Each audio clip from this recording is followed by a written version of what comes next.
Tapi semakin lama semakin kelihatan manusia yang tinggi besar. Tiba-tiba turun dari awan itu, utuh satu badan, kotor sekali. Dia pakai kolor.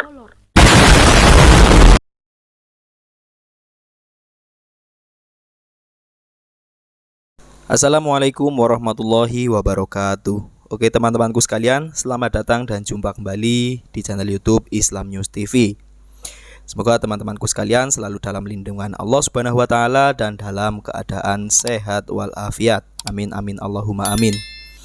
Nah, seperti biasanya saya akan memberikan sebuah tanggapan, memberikan sebuah reaksi terhadap video kesaksian dari Murtadin Gundul ini, teman-teman.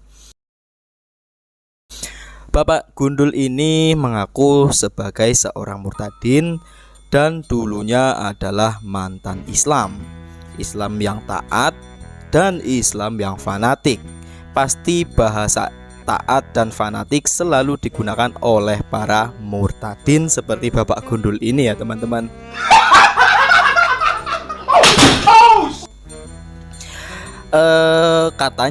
Katanya Bapak Gundul ini dulu pernah kuliah di Jeddah dan mengambil jurusan Usuluddin. Oh my god! Wow! Tapi yang bikin herannya lagi, beliau tidak selesai kuliahnya, namun di tengah-tengah beliau ini malah murtad dan masuk Kristen gara-gara katanya beliau ini melihat sesosok manusia yang tubuhnya itu tinggi besar katanya.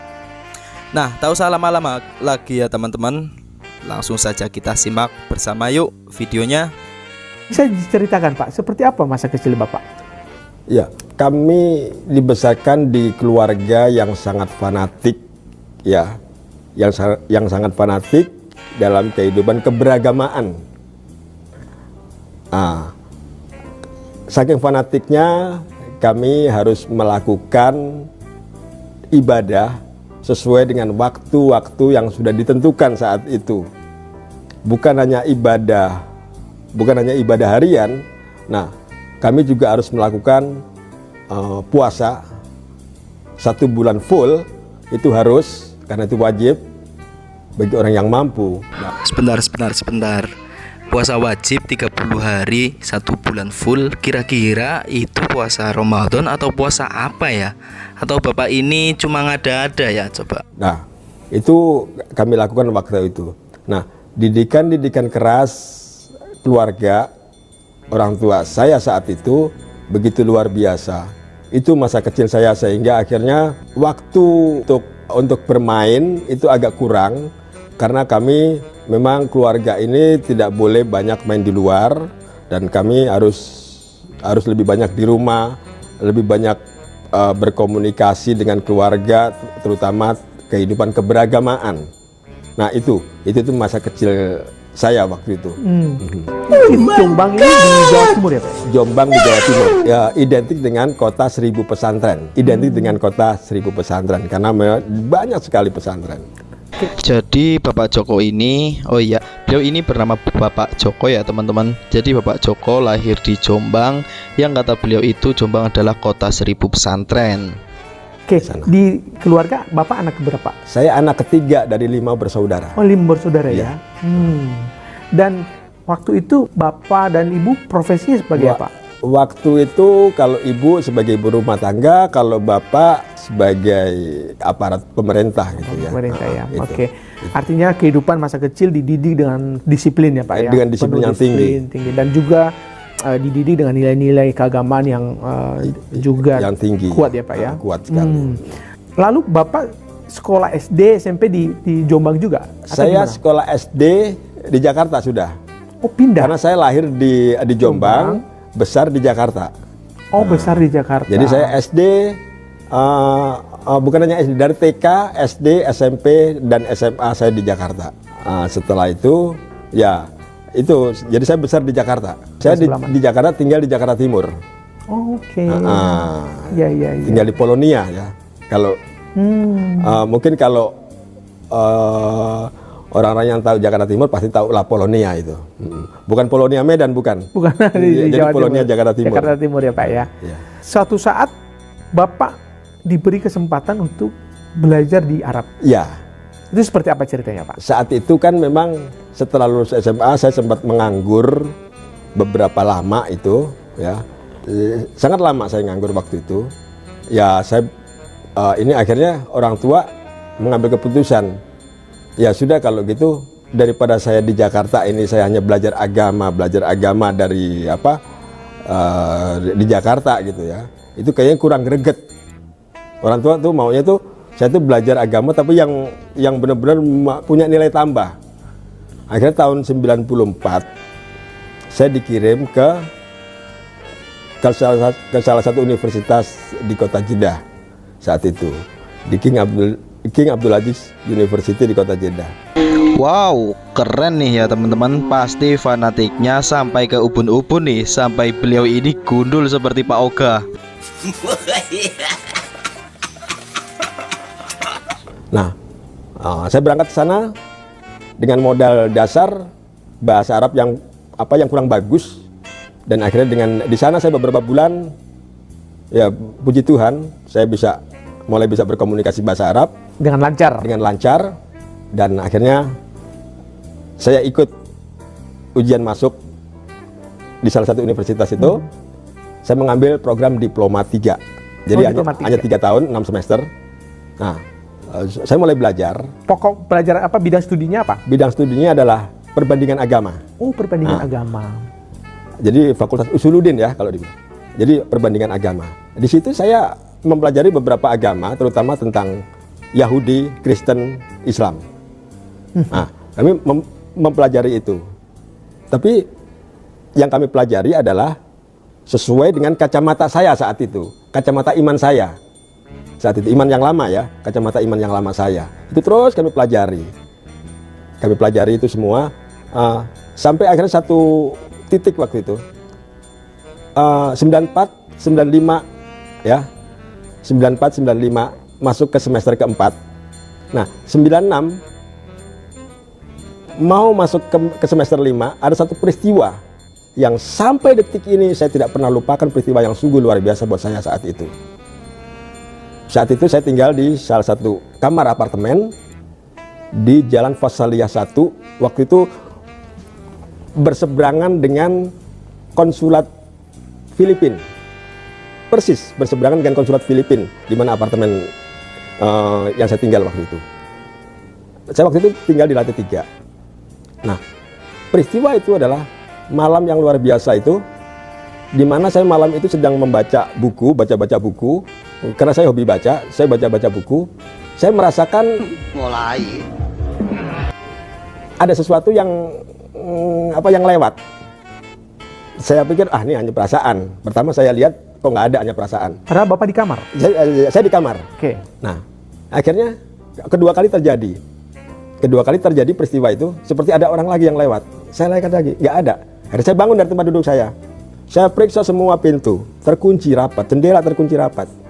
Saya kembali duduk. Nah, setelah saya duduk, tidak berapa lama kemudian, saya lanjutkan baca kan. Setelah saya lanjutkan baca, tiba-tiba di depan saya itu ada sesuatu yang awalnya itu kelihatan itu seperti samar-samar, tapi semakin lama semakin kelihatan. Manusia yang tinggi besar.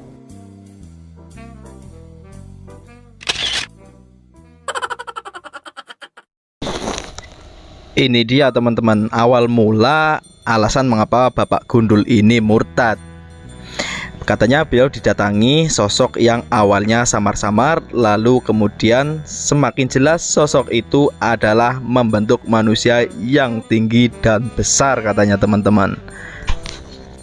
Kita hargai alasan mengapa Bapak ini murtad ya. Itu kan kesaksian beliau. Nah, tetapi di setiap alasan yang diberikan oleh para murtadin itu tidak ada yang masuk akal satupun.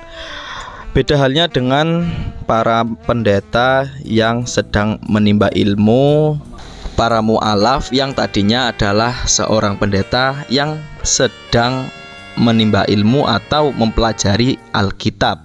Karena memang di dalam Alkitab itu apabila seseorang ataupun seorang pendeta jika mereka mempelajari dengan benar-benar teliti, pasti mereka akan menemukan Islam di dalamnya. Beda halnya dengan seorang murtadin yang tadinya ngaku-ngaku seorang anak ustadz ataupun Islam yang taat, tetapi ketika diberi atau disuruh untuk memberikan sebuah kesaksian, dari kesaksiannya ini tidak ada yang masuk akal.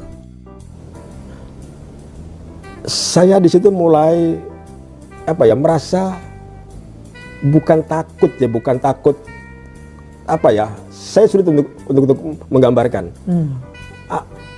Kalau takut sesuatu seperti takut setan atau takut apa, itu kan bisa histeris. Bisa histeris ya. Kalau ini takut ini seperti kagum, ada sesuatu seperti kagum yang luar biasa. Nah, bayangan itu semakin lama semakin nyata.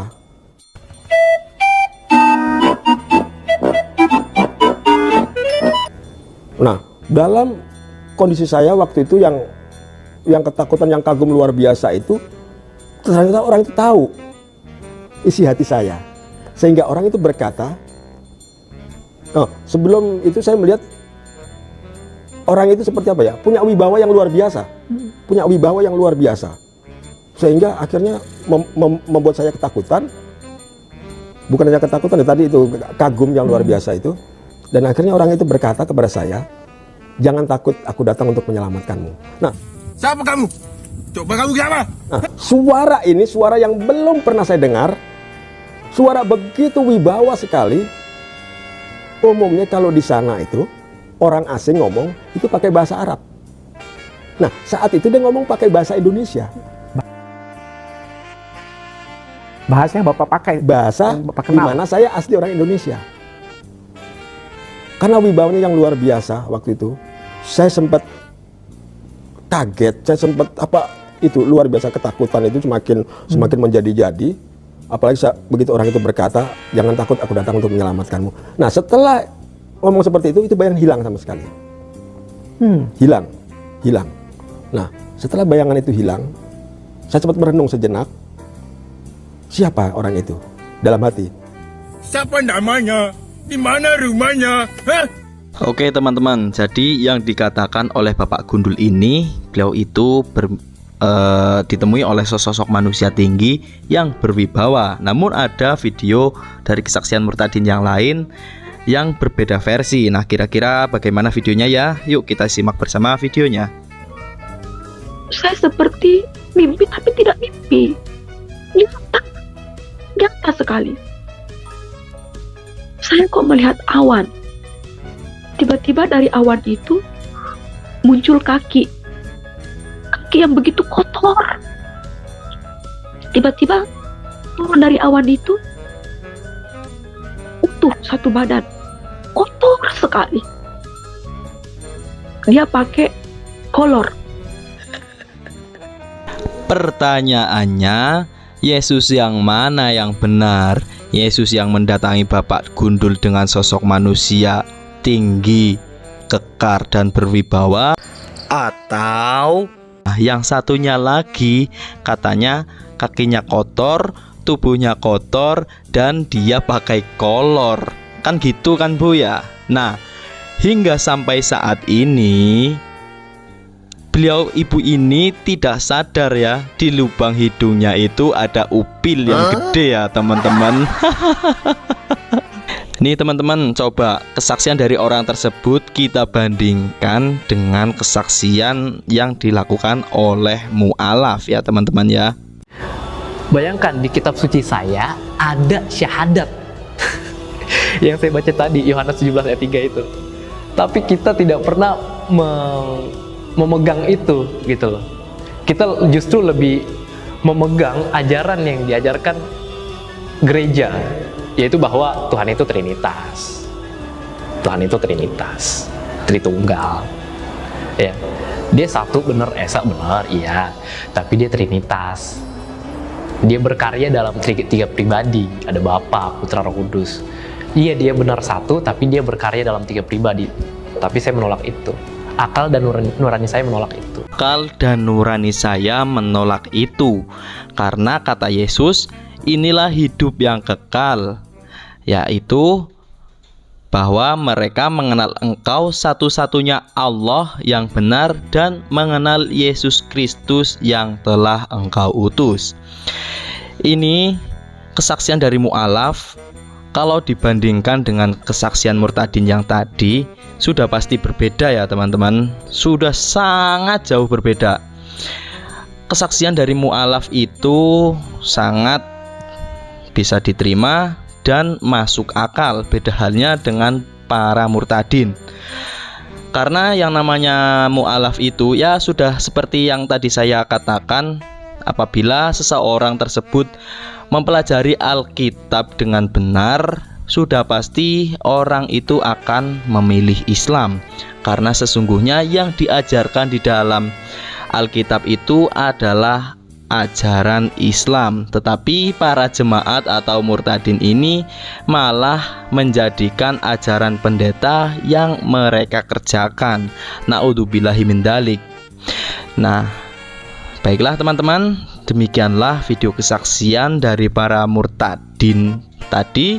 Semoga video tersebut bisa menambah wawasan kita dan menambah iman serta iman dan takwa kita kepada Allah Subhanahu wa taala ya. Demikian dari saya. Apabila ada tutur kata yang salah, saya mohon maaf. Wabillahi taufiq wal hidayah. Wassalamualaikum warahmatullahi wabarakatuh.